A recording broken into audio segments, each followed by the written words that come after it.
warahmatullahi wabarakatuh. Perkenalkan, nama saya Sinta Wijayanti dengan NIM 8570388886. Di sini saya akan membuat video simulasi pembelajaran sebagaimana tugas yang diberikan Bapak Winardi MPD selaku tutor pengampu mata kuliah PKM.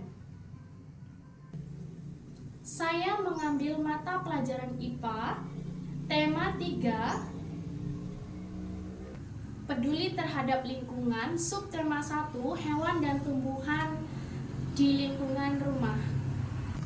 Assalamualaikum warahmatullahi wabarakatuh. Selamat pagi anak-anak. Bagaimana kabarnya hari ini? Iya, bagus ya, sehat semua. Alhamdulillah. Ya, untuk mengawali pembelajaran kita hari ini, alangkah baiknya kita berdoa terlebih dahulu. Iya, sudah siap? Ya, berdoa dimulai. Berdoa selesai. Untuk menumbuhkan jiwa nasionalisme kita, ya baik ibu guru ataupun kalian semua, seperti biasa kita menyanyikan lagu wajib nasional terlebih dahulu. Yuk kita menyanyikan lagu wajib nasional. Sekarang judulnya Padamu Negeri. Ya, dimulai ya. 1, 2, 3. Ya anak-anak, kita sudah menyanyikan lagu nasional ya. Sekarang kita masuk ke pembelajaran. Sebelum memulai pembelajaran, Ibu mau tanya nih, kemarin kita belajar tentang apa? Iya, kemarin kita belajar tentang lingkungan alam. Nah, apa sih lingkungan alam itu, Mas? Ada yang masih ingat? Lingkungan alam ada yang masih ingat? Iya, lingkungan alam itu ya, arti dari lingkungan alam, lingkungan yang tercipta tanpa campur tangan manusia. Nah, berarti di sini yang dimaksud tanpa campur tangan manusia itu seperti apa? Iya, tanpa campur tangan manusia adalah berarti lingkungan yang tercipta karena Tuhan Yang Maha Esa. Tuhan, lingkungan alamnya ya seperti ini yang berada di sekitar kalian, ini juga termasuk lingkungan alam. Nah, begitu kan? Kemudian lingkungan alam kemarin terbagi menjadi berapa? Lingkungan alam, ada yang masih ingat? Kamu? Iya, lingkungan alam terbagi menjadi 2. Apa saja? Coba Ibu mau dengar. Biotik, kemudian abiotik ya. Lingkungan alam itu terbagi menjadi 2. Pertama ada biotik dan kedua ada abiotik. Kalau lingkungan abiotik itu yang terdiri dari makhluk hidup seperti kita sebagai manusia, kemudian tumbuhan, hewan, dan mikroorganisme. Kemudian yang kedua ada abiotik. Abiotik apa saja sih? Abiotik itu di sini ada benda mati ya. Benda mati artinya ada air, kemudian tanah, udara, cahaya matahari, suhu, dan mineral. Nah, itu adalah abiotik. Iya anak-anak, ya, kita masuk ke materi, tapi sebelum masuk ke materi, Ibu akan menyampaikan tujuan pembelajaran kita hari ini. Tujuan pembelajaran kita hari ini ada 2 ya. Yang pertama, kalian harus mampu mengidentifikasi bagian-bagian tumbuhan dan fungsinya. Dan yang kedua, itu kalian juga harus mampu menulis laporan ya, bagian-bagian tumbuhan dan fungsinya dengan benar. Yaitu tadi dua yang Ibu bacakan tadi adalah tujuan pembelajaran kita. Jadi kalian selama Ibu jelaskan ya, nanti endingnya kalian harus bisa atau harus mampu mengidentifikasi bagian tumbuhan dan juga menulis laporan. Iya, next kita lanjut ke materi kita hari ini. Silakan dibuka bukunya. Di situ ada tema berapa? Iya, tema 3, peduli terhadap makhluk hidup, dan subtema 1, tumbuhan, hewan dan tumbuhan di lingkungan rumahku ya. Di sini materinya tentang bagian-bagian tumbuhan dan fungsinya. Ayo coba anak-anak, ada yang bisa menyebutkan bagian-bagian tumbuhan dan fungsinya? Oh, Ibu tulis ya. Ibu tulis agar kalian tahu ya, atau kalian bisa. Ya. Ya anak-anak, coba perhatikan dulu sebentar ya di sini. Kita tadi membahas apa? Bagian-bagian tumbuhan ya. Sekarang Ibu tulis beberapa bagian tumbuhan, atau kalian bisa lihat nanti di sekitar kalian bagian-bagian tumbuhan apa saja. Yuk, ikuti Ibu ya. Kalian juga bisa melihat di lingkungan sekitar kalian. Coba nanti bisa disebutkan pada Ibu ya, bagian-bagian tumbuhan apa saja. Ya, sudah ada yang tahu bagian-bagian tumbuhan? Coba dilihat di sekitar kalian, coba. Apa yang kalian lihat pertama? Ada daun? Iya, boleh. Boleh, ayu daun ya. Ayu daun. ada fungsi. Iya, fungsi daun ya. Kemudian apa lagi? Ada yang lihat apa itu? Pohon-pohonan? Iya, dilihat ya. Apa? Batang. Iya, batang. Oke, batang. Next. Apa lagi? Ya, apa lagi ya? Akarnya. Oke, bagus. Kemudian apa lagi ya? Apa lagi? Ya, silakan. Ini sudah ada daun, batang, kemudian akar. Next. Iya, bunga. Bunga ya. Bunga juga termasuk ke dalam bagian-bagian tumbuhannya. Kamu pintar. Bunga. Kenapa yang lain tidak bisa punya bunga? Takut ya? Takut tidak ada di dalam bagian tumbuhan ya? Bunga juga termasuk ke dalam bagian tumbuhan. Yuk, sekarang kita sekarang kita kulik satu persatu fungsi dari bagian-bagian tumbuhan tersebut. Ya, yuk, yang pertama kita ada daun. Apa sih fungsi daun sebenarnya ini?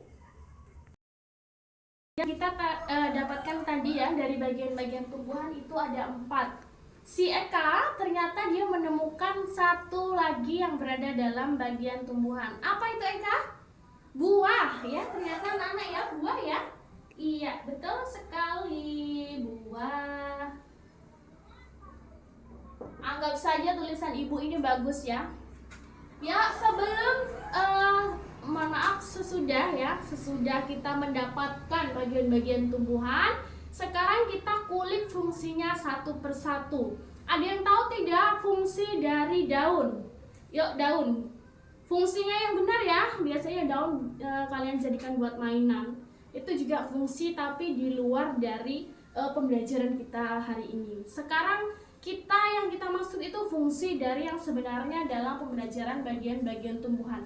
Ada yang tahu tidak apa itu fungsi daun? Daun itu berfungsi sebagai apa? Sebagai apa? Sebagai tempat atau proses foto apa ini? Foto selfie? Fotosintesis. Iya. Fotosintesis. Minggu lalu Ibu sudah jelaskan kan proses fotosintesis itu apa saja? Ya, sekarang kita bagian-bagian tumbuhan, salah satunya daun itu sebagai tempat atau prosesnya fotosintesis. Next, kita lanjut ke batang.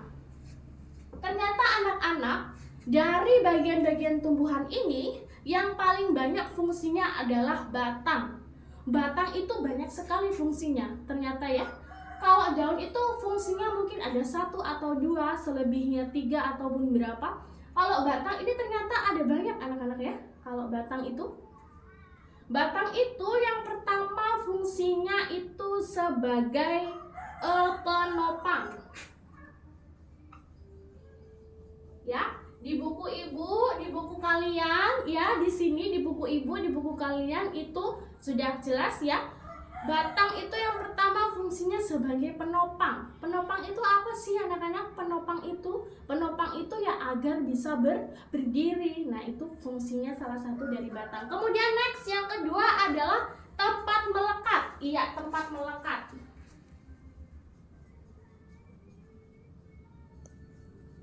Tempat melekat anak-anak, ternyata batang juga fungsinya sebagai tempat melekat ya, melekat dari bagian-bagian tumbuhan lainnya. Next kita transportasi dan cadangan makanan. Transportasi dan cadangan makanan. Kita tulis dulu yang transportasi. Transportasi dan cadangan makanan. Cadangan makanan. Coba diperhatikan dulu sebentar. Transportasi dan cadangan makanan. Di sini maksudnya transportasi itu bukan kendaraan seperti motor, sepeda, bus, ya, kereta, pesawat terbang dan lain-lain sebagainya. Tapi transportasi di sini yang dimaksud itu adalah jalan untuk jalannya atau beredarnya makanan dari akar kemudian beredar ke bagian-bagian tumbuhan lainnya seperti buah, kemudian ke daun, ke ranting-ranting pohon yang lain. Nah, itu melalui batang. Ya, jalannya atau transportasinya itu ya adalah batang. Ya, jadi diingat-ingat transportasi di sini itu bukan kendaraan umum, melainkan batang yang menjadi transportasi. Kemudian cadangan makanan. Selain untuk transportasi, batang juga berfungsi sebagai cadangan makanan. Karena batang juga biasanya memiliki ranting-ranting yang banyak ya, di situ batang bisa untuk menyimpan cadangan makanan. Next, anak-anak ya. Yang ketiga itu ada akar. Akar itu fungsinya apa sih sebenarnya? Akar itu, ya coba dilihat di buku. Akar, di situ akar menyerap air dan mineral dari tanah, menyerap air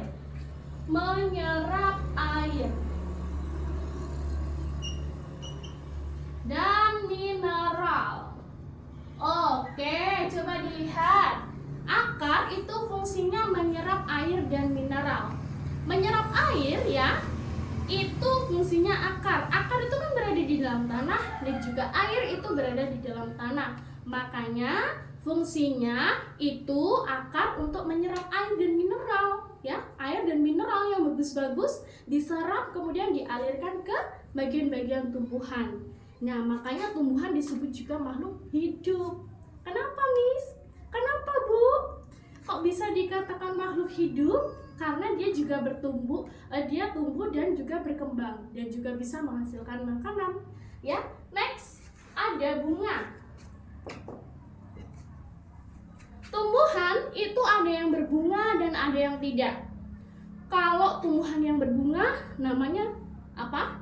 Sempurna ya. Kalau yang tidak berarti tidak sempurna.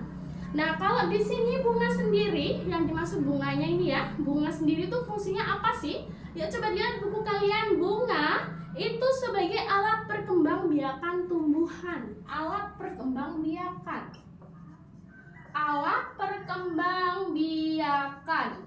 Oke, coba dilihat dulu. Alat perkembangbiakan. Kalian pernah dengar atau tidak itu bunga melakukan perkawinan? Pernah dengar? Iya, pasti pernah dengar ya. Kan sudah Ibu jelaskan itu perkembangbiakan pada tumbuhan ya, melalui bunga. Ada putik, benang sari. Nah, itu termasuk bagian-bagian tumbuhan yang fungsinya sebagai perkembangbiakan. Nah, itu yang dimaksud itu fungsinya dari bunga. Yang terakhir nih, kita masuk ke yang terakhir adalah buah. Buah itu fungsinya apa sih sebenarnya? Yuk coba lihat di buku kalian. Coba dibaca dengan keras. Buah melindungi biji dan membantu penyebaran biji. Ini melindungi biji dan membantu penyebaran biji. Coba diperhatikan lagi ya. Buah fungsinya melindungi biji dan membantu penyebaran biji. Buah ya. Kenapa bisa dikatakan seperti itu? Karena di dalam buah itu pasti ada bijinya. Siapa yang pernah makan buah? Buah apel, buah rambutan, buah melon, buah yang lain-lain sebagainya yang ada bijinya ya. Itu berfungsi melindungi biji, kemudian membantu penyebaran biji. Ini ada dua kan? Melindungi biji dan membantu penyebaran biji. Kalau penyebaran biji, pastinya buah itu kan banyak, makanya biji itu menyebar. Makanya yang dinamakan penyebaran biji yaitu tadi, karena buah banyak, biji semakin banyak. Nah, itu adalah fungsi-fungsi dari bagian-bagian tumbuhan tersebut. Ya anak-anak, itu tadi pembelajaran yang sudah kita lalui. Dari sini apa ada yang ditanyakan? Tidak ada ya? Iya, kalau tidak ada mari kita buat kesimpulan. Kesimpulan pada pembelajaran kita hari ini yaitu bagian-bagian tumbuhan yang terdiri dari akar, batang, buah, daun, dan juga buah. Ya, tugas kalian di rumah itu silakan kalian cari gambar tumbuhan yang lengkap. Itu ada bagian-bagian dari kelima bagian tersebut. Kemudian kalian tulis seperti ibu ya, seperti di papan tulis itu kalian tulis bagian-bagiannya dan fungsinya. Besok kalian kumpul di meja ibu ya. Iya, ibu akhiri pada pembelajaran kita hari ini dengan berdoa. Ya, berdoa mulai, berdoa selesai ya. Ibu akhiri atau ibu tutup. Assalamualaikum warahmatullahi wabarakatuh. Selamat pagi.